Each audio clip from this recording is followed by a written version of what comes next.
Thank you very much, Sveinung, for this very inspirational talk.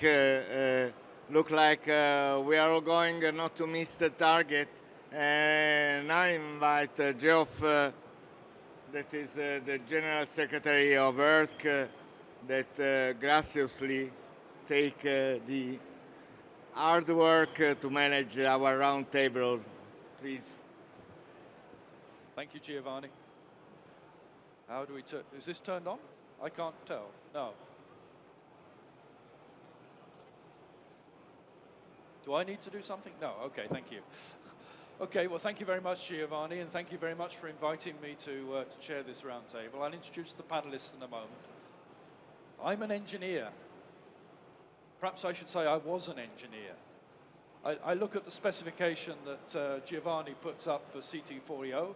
I don't even recognize the parameters, let alone the numbers.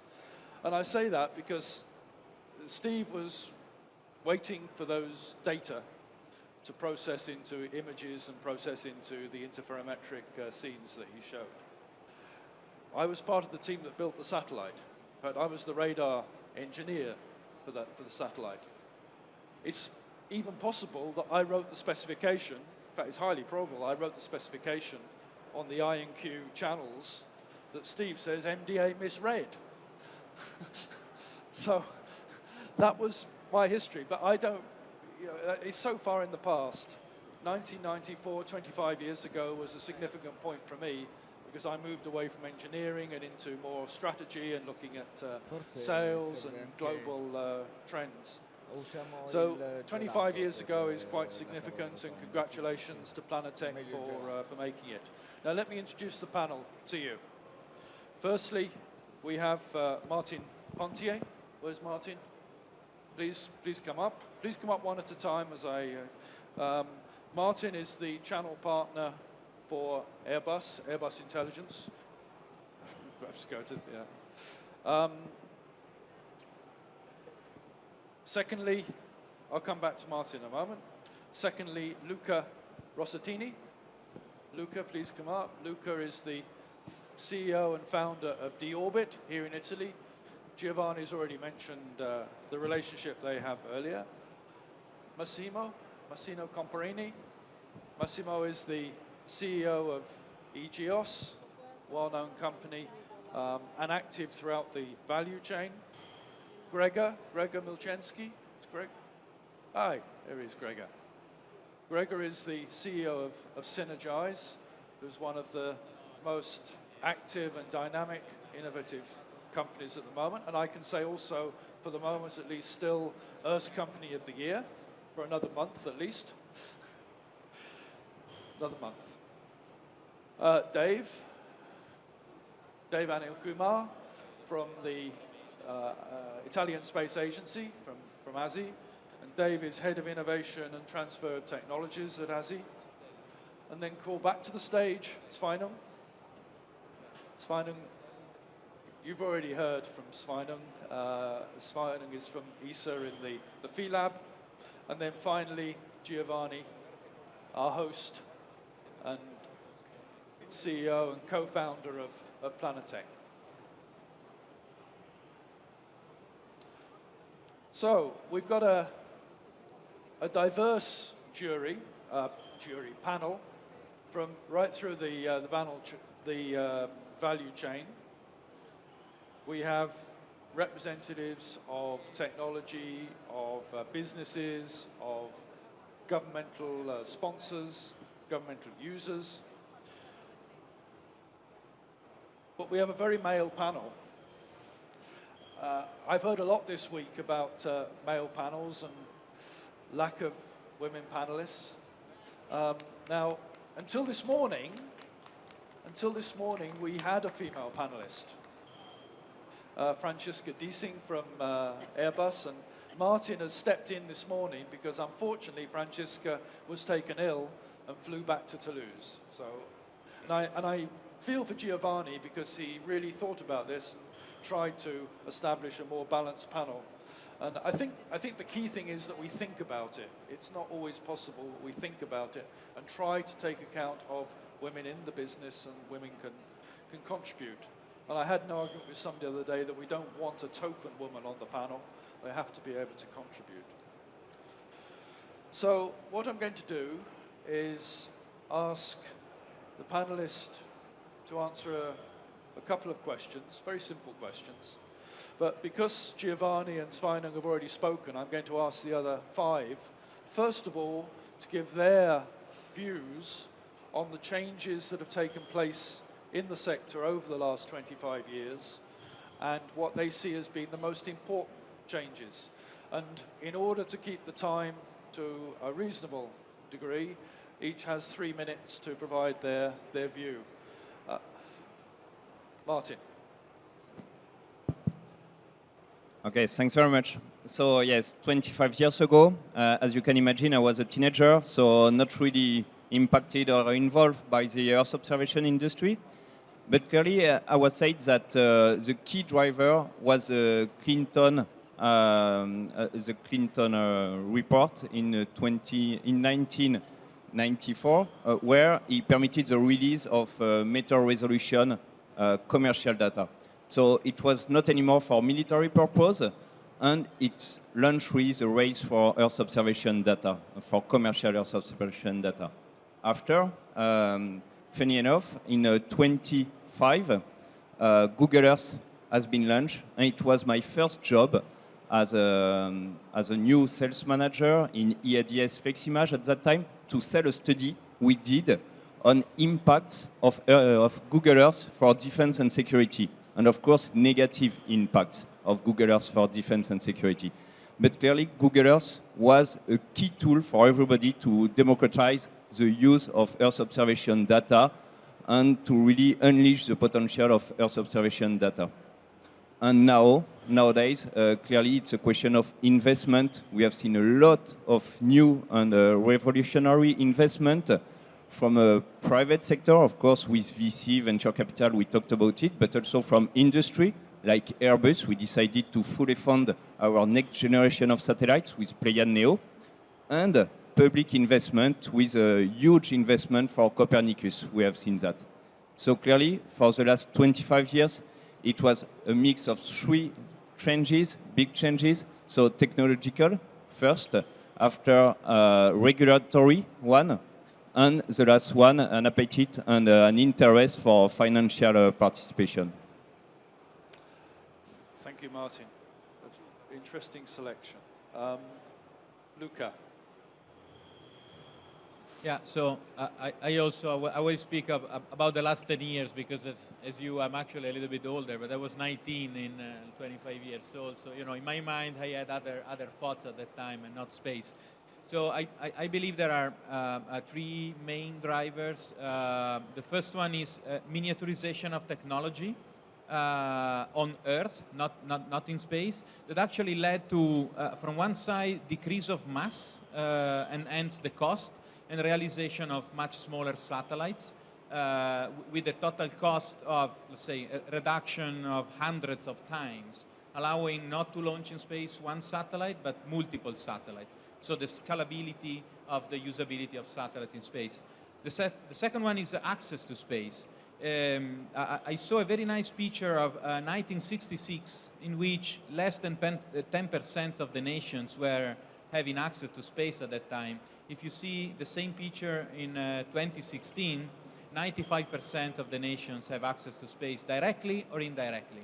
So it means that this wheel of getting data from space is becoming more and more, let's say, constant. So this is going to create a market. And the third factor is money. So all the space community created the space market, leaving out of public money, as in any sector happens. In the space now is changing. The incoming of private money is dramatically changing the speed. So private money, new business, private money, new business, customers. Thanks, Luca. Massimo. But what I can do, I mean, what I can say, Giovanni, I think, is not by chance, is a good friend of mine, because he's always say a lot of things that I agree, because in his overview, I think that Giovanni touched many of the buzzwords or also the trends. As you know, despite how I look, I'm an old space guy because I had some responsibility to design machines like EARSC, by the way. Microwave radiometer was when I was a radar radio frequency engineer. So I think it's amazing what we realize in the space community in 25 years, and it's amazing what we realize in Europe, something that I touched with Joseph in those days. Sometimes we are a little bit too much excited about new space coming from US, let's say. It's amazing what we have done, and I think that, having in mind 30 years on the other side, Giovanni, building satellites, one of the most challenging phase that we have. In the past, we had a system architect, then someone with the space segment requirements, and someone realized the satellite.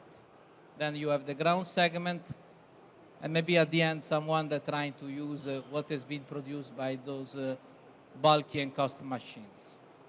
I think that this is definitely over. The miniaturization and the reconfiguration that you have in space is such that you cannot have ground and space segment separated by just requirements, high-level requirements. And they need to work really closely, ground space, and then ground space conceived to deliver a huge amount of data.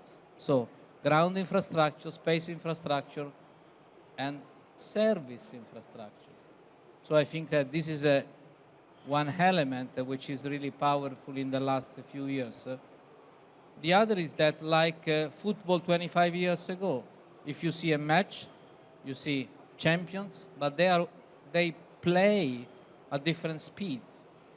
Today, if you see a football game, Tottenham, Manchester, or Ajax and Liverpool, it's incredible speed. So I think that the life cycle of what we do is extremely accelerated, also through the contamination of something that has been said, information technologies, advanced algorithms, computational capability. Last but not least, again, a lot about the new space. Honestly, I think that the space is space. There is not old space or new space. When you send a satellite there, maybe small, maybe big, but you always need to control something that you don't see. You have some telemetries. Today you have more reconfigurability. So I think that it will be interesting in the coming months and years see how many of those sexy new constellations that will fly, and how many of the business plan will actually fly, which is an element which is when you go quarter by quarter or day by day to catch your business, it's a little bit more complex, let me say. Thanks, Massimo. Certainly processes have changed, things have got much closer together. Grega is CEO of an innovative company. It certainly wasn't around 25 years ago. But your perspective of the changes that have taken place in the sector. I might look young, but 20 years ago, actually, we had a business running already. So, anyway, I also was thinking about Google Maps as we started, but for different reason.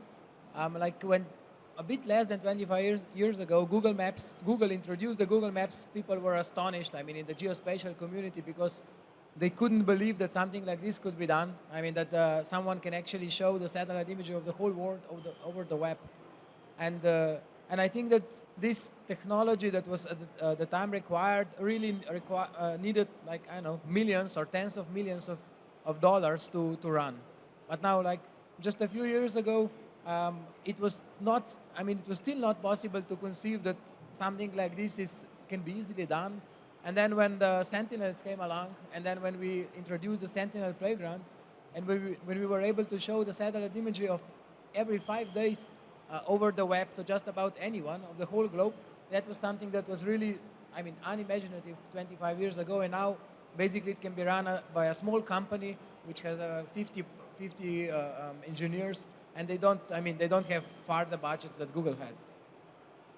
Then the second thing, I think that, like at the times, the space and the remote sensing was really a high space thing, high scientific thing, where people were just working in research and a very advanced projects, right?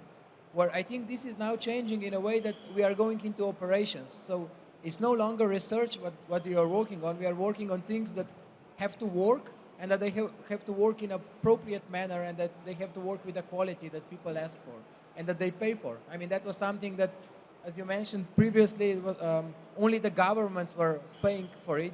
But I'm not talking just about the investment and ventures. I'm also talking about the services. Now you have really companies paying for space-related services, and that means that also it requires some commitment from the companies in this field to actually deliver in this way. And the third one, I mean, the thing that was not really on the agenda 25 years ago was the climate change and the artificial intelligence, which now is in the news, I mean, more or less every day, but unfortunately in the negative way, because people are afraid, and probably with a reasonable concern, that the climate change and or artificial intelligence will kind of destroy us very soon. And what I think is that people sitting here in the front are actually in the front row to at least observe this, because we have all the information on the disposal, and because we can do that, I think it's basically our responsibility to raise this awareness to all the other people who maybe don't even believe the thing is happening, because it's obvious that only if we all, I mean all meaning the all 7 billions of us that are here, work in this direction, we can actually avoid the disaster. And what I think that we can do is to use the artificial intelligence in a good way, like helping us to achieve this result rather than to destroy us. Okay. So we've heard from business. So from the space agency, what's your view of the changes of the last 25 years? Okay, thanks a lot for the invitation. So I need to be a bit more institutional because I'm the policy maker representative. So I'll try to do this. I guess that everybody, when at least this happened to me when I read the title of this panel. So Back to the Future. So this was the very first image that came up in my mind. Well, so this is a quite time lapse. No, we have to jump back and forth because we need to see back, but also see at the future. Let me just take this idea. You all have seen the movie, I guess. So in that movie, the script writers, they just imagined how was supposed to be the future in the next 30 years, because Marty McFly started in 1985, and he jumped in the future. No, it was in 2015. So they imagine a lot of things that, if we look at now, 4 years after Marty McFly came to our times, become reality. Like this one now is a reality. They were just imagining something like shoes like this. This one is a reality. Maybe it's not that much widespread, but it will come up. I'm pretty sure. This is amazing. This is my favorite one. Is a reality. At that time was something science fiction. And of course this one. Those are just two examples of products you can find on Amazon. The most interesting thing for me is that okay, this is also another product that you can find, maybe not on the shelf, but you can definitely find dealers for that. The most interesting part for me was what the script writers were not able to imagine. What would have happened in 30 years' time? Like if you see the movie, there is no evidence of internet. If you look at the movie, there is no evidence of big amount of data. Data coming from different sources, coming from a lot of different connected objects. In that movie, there is no absolute evidence of one single object, namely the smartphone, everything the tool we all have, that can maybe control all information and all the device we have. So basically, just to answer your question, from the agency point of view, we have three main aspects. Complexity has grown in the past 25 years. Competition has become more and more global instead of local. And the third point is that given this, opportunities are there, more than maybe 25 years before. And this leads us as an agency also to work in this way. So taking also some ideas from the Back of the Future movies, in our case, we need to learn from the past, strengthen the present, and invest in the future. Thanks, Dave. I'll come back to that in a moment. Sveinung, you talked a lot about the view of the future. So what's your perception of where we've got to? Where do you think the big changes were that have led to artificial intelligence, the maybe greater awareness now of climate change? What's going on? I don't have the faintest idea, actually. No, I'm joking. Well, there's some things that are observable. I mean, we know what happened to AI, and it's applied statistics, applied mathematics, and it has to do with significance, availability of data, a little bit of math, and available infrastructure. And that's what got AI, machine learning, out of the AI winter. And we know, we've seen the publications, we knew what happened. For what regards AI, it's no Earth observation. I believe it is, and I think that's an observation as well, more than an evaluation. I think it is a matter of natural maturity of the field. Okay, we've seen the R&D that has been done, starting from interferometry, going through the dozens of different type of sensor types we have now. All the science has been done to mature the field to the point exactly what happened with telecommunications in the 90s. It got to a point where it was de-risked enough and it was mature enough that you could commercialize it, you can commoditize it, and you can start using it in a different than an institutional way. I think what hasn't happened and what will not happen is what did happen in telecommunications, which is the disappearance almost of the public, of the government and public organizations from it. That is not going to happen in Earth observation, I believe, because there are many of the objectives that are deep policy, rooted deeply in policy, and that you simply don't make money from. So it is correct that business takes up, industry takes up the advances that have been done on the public money, and part of the societal benefits is that you guys are able to use this technology for industrial purposes, for economical purposes. But there will be a continuation of the role of the public, I think, in Earth observation, as long as we are rooted in policy and rooted in policy objectives in Europe. Yes, I often consider that the sector we're in is one of the most complex ones in terms of the interface between public interests and private interests.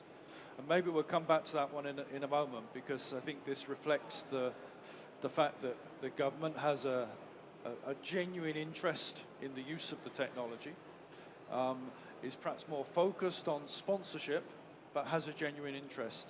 And therefore, the complexity of the interface between the public and the private is quite severe, more than in any other space domain, in my opinion.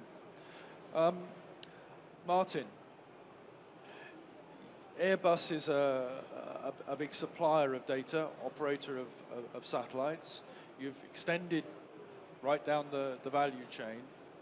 How do you see this issue of public-private and the supply of data from systems like Copernicus compared to the systems that Airbus and other commercial data suppliers?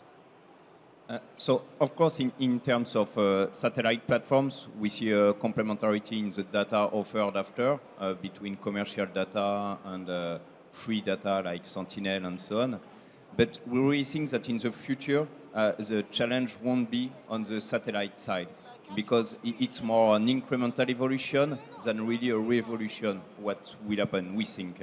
Even if, of course, we are investing also in new types of platform like apps. So we talked about that with high altitude pseudo satellites, with our Zephyr, for example, bringing regional persistence with real-time data, video from the sky, and so on, which will complement the satellites, of course. But the real challenge for the future will be really on the data processing and how to deal with this huge amount of data, public one, free one, and commercial one. And here, clearly, we need to embrace this challenge and to make sure that we can address a lot of different sectors by bringing vertical market solutions dedicated per vertical markets. We talked about that. And for us, the key solution is digital platforms. This is where we think that we can merge different kinds of data, not just Earth observation coming from satellites, but also coming from IoT, AIS, for example, for maritime surveillance or stuff like that. So this is where we think that we'll see the big revolution coming up. And we are talking about, of course, deep learning, artificial intelligence, and stuff like that. It's not just PowerPoint anymore now. So we have some concrete example where we can bring value to the market and to really answer concrete needs for people who were not familiar at all with Earth observation. Taking, for example, the Starlink service we propose for deforestation monitoring, it's dedicated for the agro industry, for people who have no clue about what is Earth observation and what is the value for them. And here again, we are delivering reports, sometimes without any pixel, and we are happy with that because we are bringing the value of Earth observation to people who were not able to take that into account. And we are leveraging free data and commercial data for that. Luca,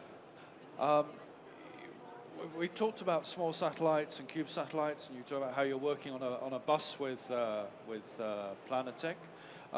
You've also looked at deorbiting and the question of space debris. Where do you see the challenges lying in terms of the enormous number of satellites that Sveinung showed, the trend in satellites that's going on? How do you see the challenges there? Yeah, well, first of all, I think it's clear that the data from satellites gives some unique information that can be transformed into applications. So there will be more and more need of data in the future from satellites. So the satellite industries could really grow in the future, but as you said, there are a few challenges. Space debris is just one of them. I would like to say that there is so we are missing something in the value chain that we didn't need in the past, but we need now. That is basically the distribution, logistics, and waste management. That it's commonly found in any other sector. So if you have a company or you're selling pens and you don't have someone, let's say the FedEx, that actually bring your pens to the customer, you're not going to sustain your business, okay? In space, we are not there yet. So today, satellites need to face a challenging, at least this satellite constellation, a challenging time, because they need to demonstrate that their business is actually feasible. And as someone said, I think you said before, probably none or very few of them are making money out of the business right now. So I think providing services to this satellite constellation that help them to be faster to the market, lowering their cost, and making easier the operations that they have to do and avoiding problems. So that's where space debris come from. This is, I believe, let's say, something that we are missing right now. And space debris, I'm afraid to say that it's not yet, so everybody's talking about space debris. You know, in the space community, everybody's talking space debris. Who's really addressing space debris issue? So we are watching debris, we are watching more and more debris, but who's taking care of removing them? So there are some missions coming on, but still, this is something that satellite constellations guys need still to understand and translate into business impact. It's coming, but it's not there yet.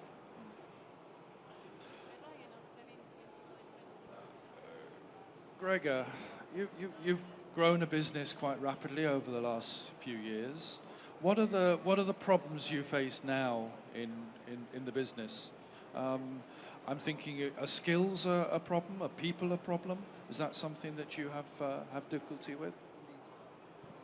Yeah, that is definitely the largest problem it's difficult to find people to do all the ideas that we'd like to develop, or simply to do all the projects that we have started.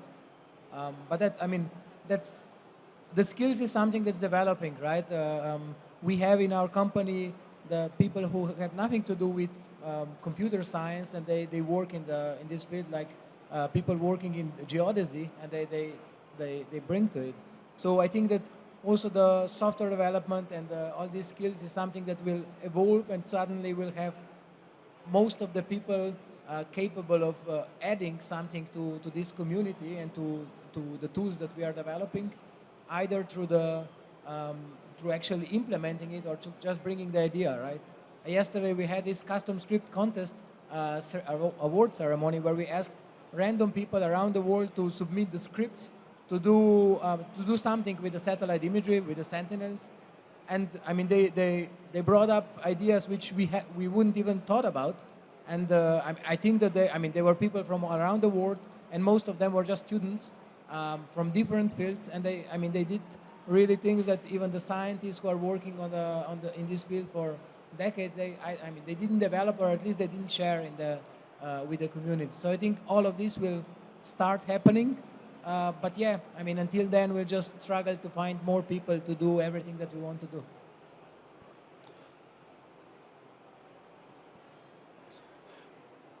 Massimo, you like Martin, work as part of a large group of companies, big companies. Often it's hard to innovate, to introduce new technologies into companies. We hear about AI as being a key driver. How do you see, what are the problems you see as facing over the next few years of integrating the technologies into your business? I think that one of the most challenging we have is there is a technology evolution that brings also a business model evolution. So at the same time, we need to embrace new technologies, okay, buzzword, machine learning, deep learning, artificial intelligence, we know. A lot of people talk about that, maybe much more than what they actually know, what they are talking about. But anyhow, I think the most important challenge is how to have this technology change together with the business model change. Because at the end, there is a difference. I'm sure that the world of the startup will bring innovation to our ecosystem. It's an important. Some will grow, some will die. But you know, the game is slightly different when your objective is to convince the funding community to give you another round, A, B, C, D. This is a game, very serious, very tough. Then there is another game when someone, your shareholder, asks you quarter by quarter to deliver. And if a quarter you have 0.5% less what you promise, there is an issue that they scale up 2 or 3 levels. 1 for me. I hope 0 in the future. So I think that this is a challenge. And then, of course, the other challenge is how to be innovative, regardless the dimension of your infrastructure, regardless of the dimension of the company, because it's a fact. When you are a large group or a part of a large group, you have stage gate processes. You have maybe the feeling, and sometimes it's true, that you are slow or slower in the decision flow. But at the end, you are lucky because you have a critical mass to do something that is much more harder if you are smaller. So I think that we need to keep the balance. You know, when I have this kind of round table, I don't like too much to talk about ourselves. But last Tuesday, we launched this Open Innovation Network, GeoHub. And the idea is exactly how to bring the innovation coming from the ecosystem, coming from startups, from academic institutions, in something that we can frame in the rule, in the norma of the big enterprise. It's challenging, but it's also fun. Okay, Dave, you can hold on to the microphone because we hear a lot of ideas, a lot of challenges from the players. From the government perspective, how do you react to the messages from the companies, and what are the key steps to take in the next few years to help industry develop? Okay, it's quite a hard question. You know that. Okay, so there are no silly questions, but only stupid answers. So I will try to give maybe a stupid answer. Now, let me just take advantage of what Massimo said, so that maybe it's encompassing more or less all of the key aspects.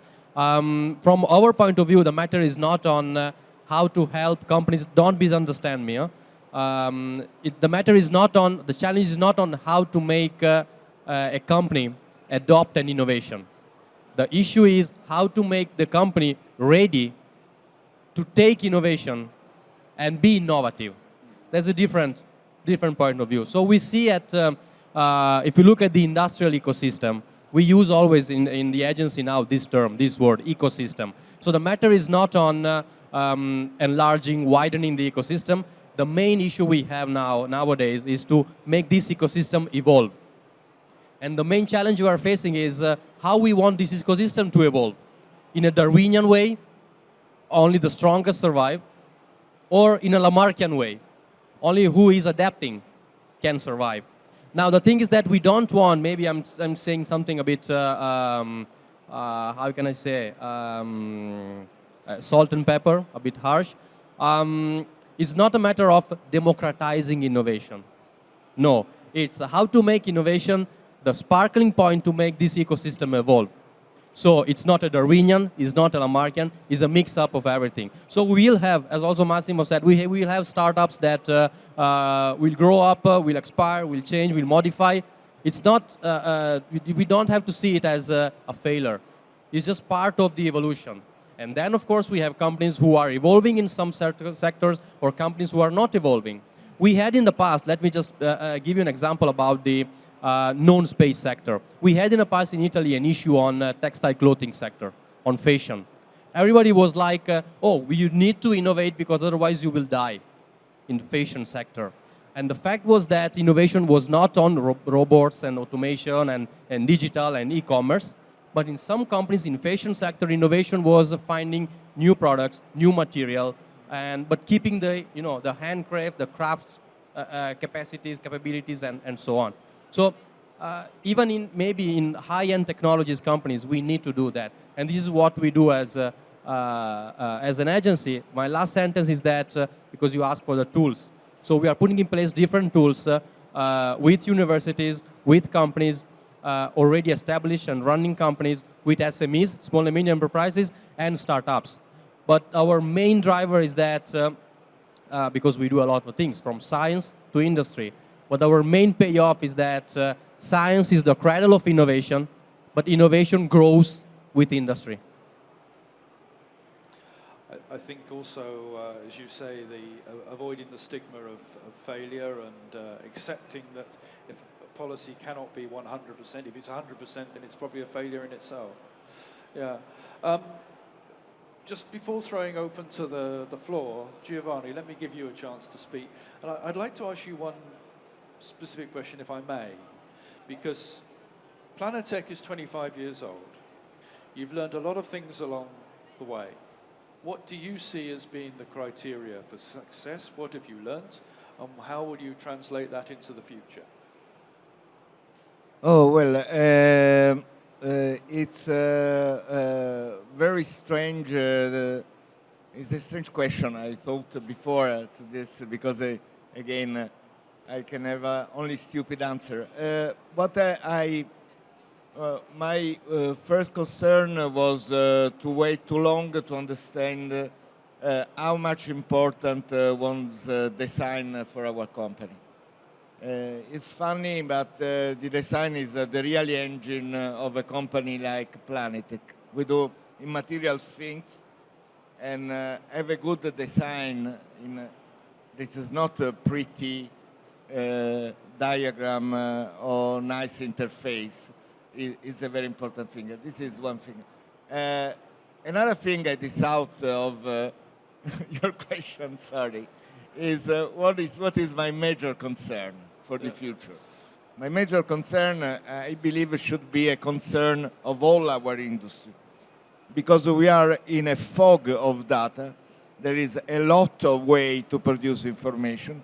We have several advantages as a space industry, because we produce holistic information, because space is inspirational, because space is strategic.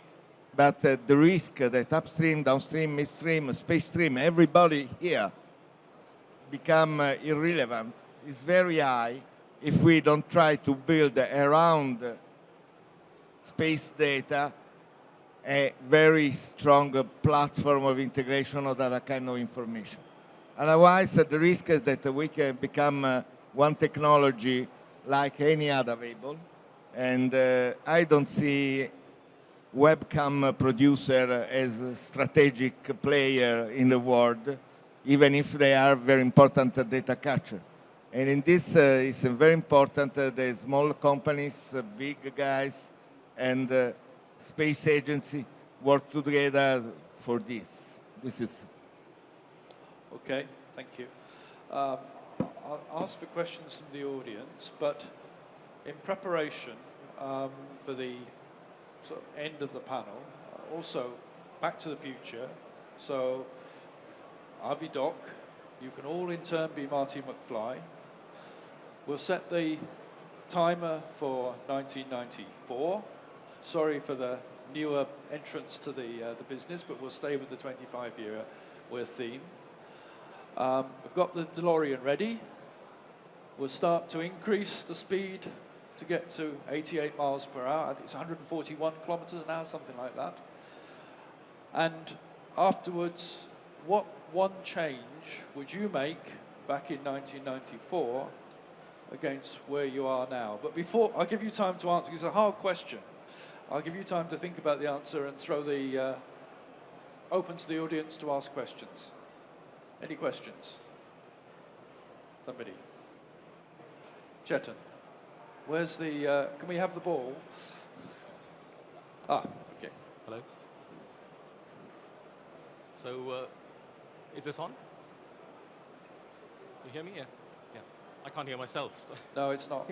Not yet on. Yeah. So, I mean, first of all, congratulations to Planetek for your 25th anniversary, and thank you very much for the invitation to come here. I really like the vision that you've presented this evening. It's very ambitious, very, I think, forward-looking, very futuristic. But it's very, also, I have to say, it's very aligned to the vision of my own company, EarthEye, where we are very much looking at something very similar to SpaceStream in terms of putting AI on board our satellites in future, and taking more decisions, doing more intelligence on board to be able to deliver information to customers rapidly, in future. So I'm keen to know from Planetek, but it's also a question for the panel, is how do you see yourselves working with the upstream, with the space satellite operators in future? Do you see your company moving into the upstream more and more, so doing the fully vertically integrated chain, or do you see yourselves coming up with the AI that other satellite operators could fly? So, for example, Airbus, e-Geos, or EarthEye even. And to the panel, how do you see, how would you suggest Planetek evolves in this direction? So how will you work up the value chain? Who wants a first answer? It's a very good question, Chetan. It's got everyone stumped. Well, this was the root of my speech when I talk about the evolution of the value chain, exactly. And I believe that Massimo take very well the point when say that technology is useful, but the real problem is have a vision to the go-to-market that you're thinking about. We moved from the ad hoc service of the past to the info as a service. Maybe the service company of the future will be a company that sell satellite as a service, or maybe it's a company that serve software as a service on board satellite.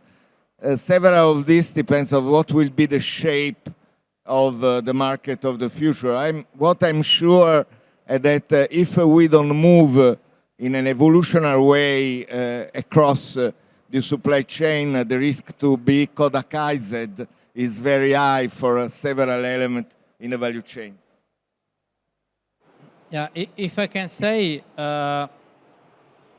Giovanni touched in some word in his speech about subscription economy, which seems something okay to be read on the Hardware Business Review. In reality, it's really very close to us. If we think how many people in 10 years from now, also 5 years, may think to buy a car, it's incredibly powerful to understand, hey, how it's going to change also for the people that manufacture the cars. So I think that, of course, I'm a little bit in the middle because I know what is the challenge to design a complex space object, small or big, doesn't care. But on the other hand, I really feel that there is a challenge, a huge opportunity from the service side to influence, to have an influence in this evolution. Yeah, satellite as a service is something that if you say 3 years ago, nobody will tell, hey, what is this? And now it's something that is raising up. Yeah. As a software, as a service for the reconfiguration of the system. So I think that really there is a big challenge. It's not easy. It's an evolution of skill, an evolution of competence, an evolution of business model. And then I truly believe that regardless the dimension, partnership, it's a key word. Because also in the big organization, you cannot afford everything. You will always have limited resources and you need the players together with you. It's an ecosystem, even competitors. We will have, in my view, more and more cases where competitors will find win-win opportunities.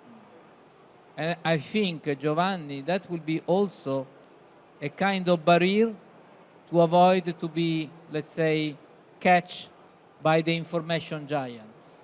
It's a risk, but honestly, I still believe that we have enough knowledge of our specific sector that we can avoid that tomorrow that will be just sponsored by Google and we have just, or Amazon or whatever it is, which is, by the way, it's another problem because with full respect, unfortunately, we don't have many of these big giants in Europe, and mostly they're US or maybe Chinese.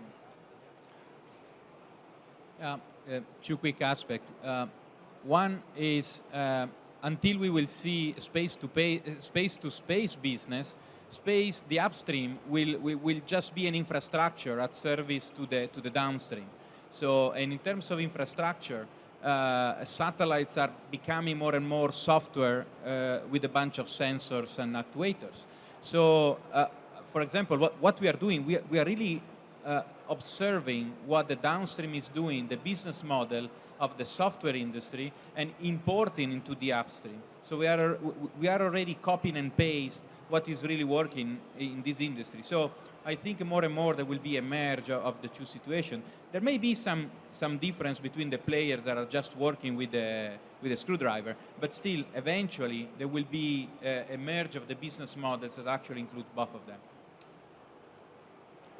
Yeah, please. Okay, so maybe if I can jump onto what Massimo said regarding partnerships.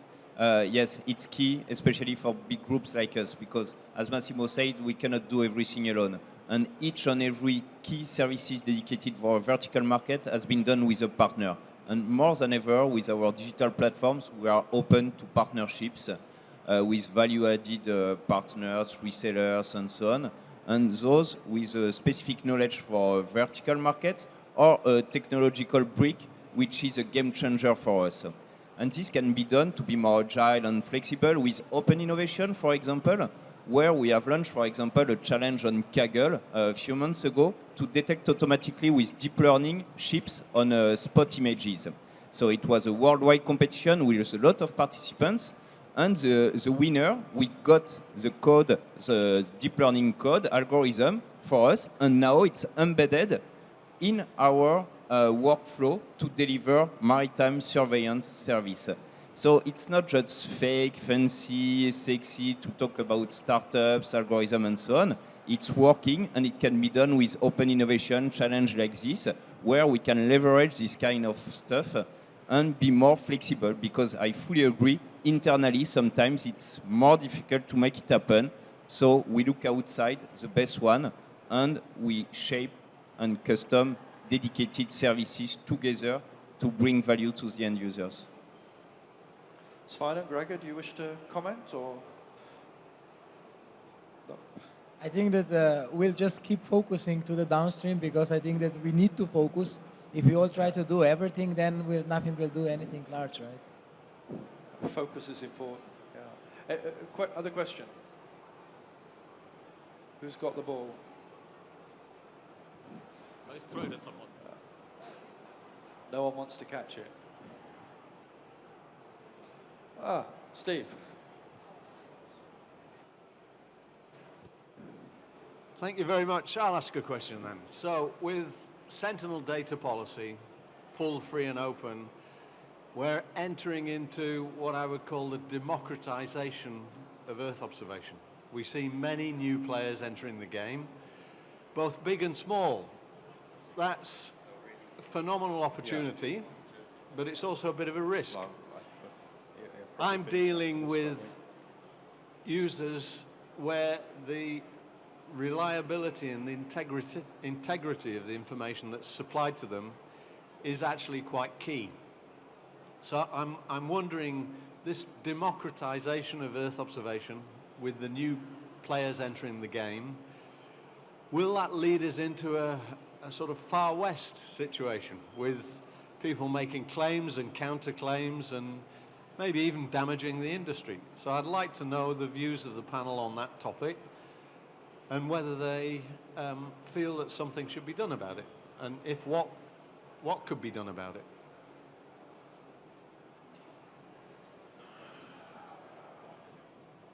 I think that ESA should put a lot of effort that Sentinels will remain the most important source of the data, and that everyone else will just compare to Sentinel. And then, I mean, if there is trust, I guess there will not be a problem. And I think that still, with Earth observation, I mean, the fact that you can get the data directly from the satellite in the eyes of the observers without too much of manipulation, I think that this will still be more powerful than maybe some players trying to manipulate these views. So I think we just need to keep pushing that we get the data as soon as possible from the satellite to the hands of the people, and then we hope for the best, I guess.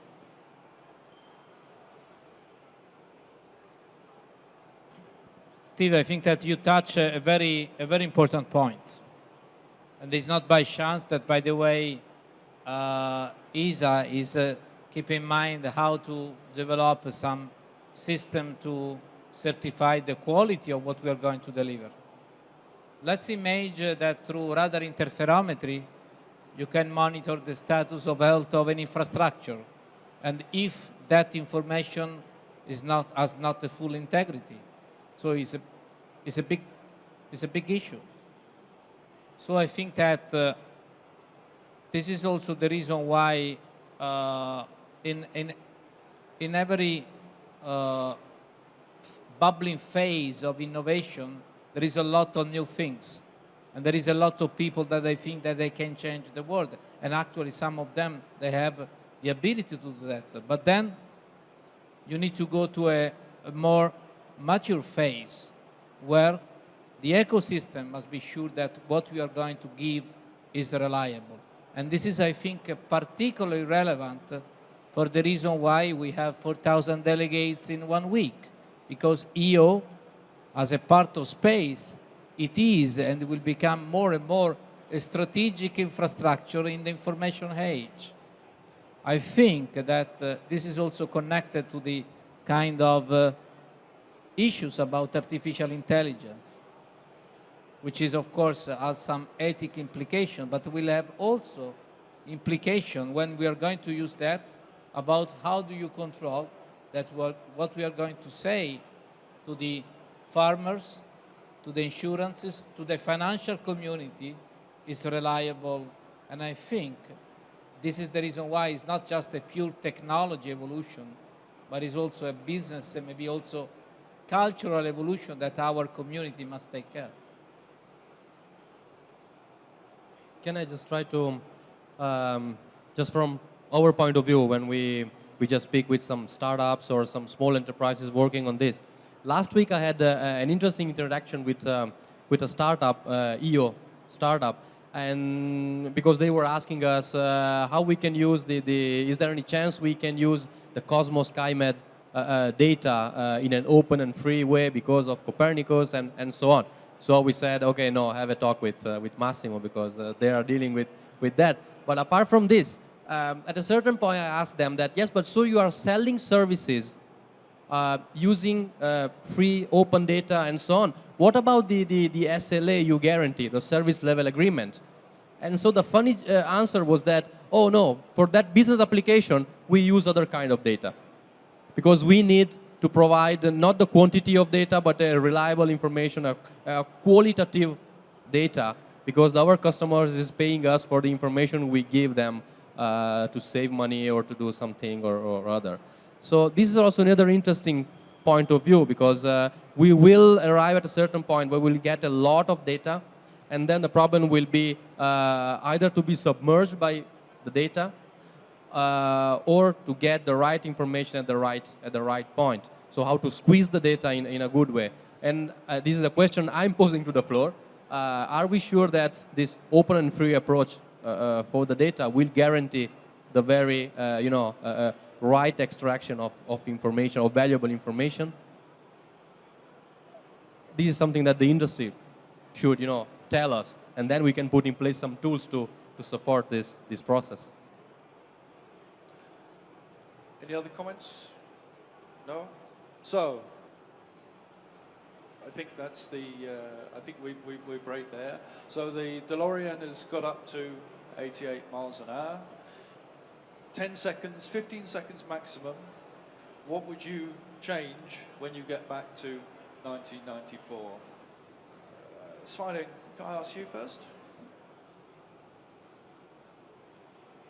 Just to remain in theme, I have no doubt, free, full, and open from the beginning, within the laws of physics, within the laws of technology development, etc., the constraints that we had there, free, full, and open from the beginning.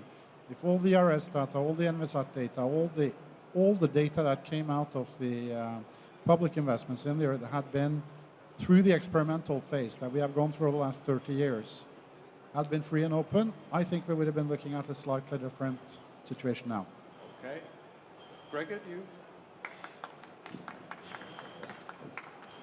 What would you change? 15 seconds. I would support Sveinung, but me personally, I mean, with the thing that I could do, what I would do, I would just be planting more trees, because I think then we could get some carbon dioxide down, and I think this would help all of us. Martin? Okay, so coming back to my Google Earth study at the very beginning, where we focused on negative impact of Google Earth regarding defense and security topic, I think that it will be better from the very beginning to focus on usages and benefits for the society of Earth observation data, and not only talking about images, resolution, and so on, but what are the concrete outputs people can get from the very beginning. And this would have helped a lot financial momentum and so on from the very beginning, I think. Moving faster from data to information and recognizing that. Luca? Well, so the criticality that we are living is that the market for the space business is going to be big in the future.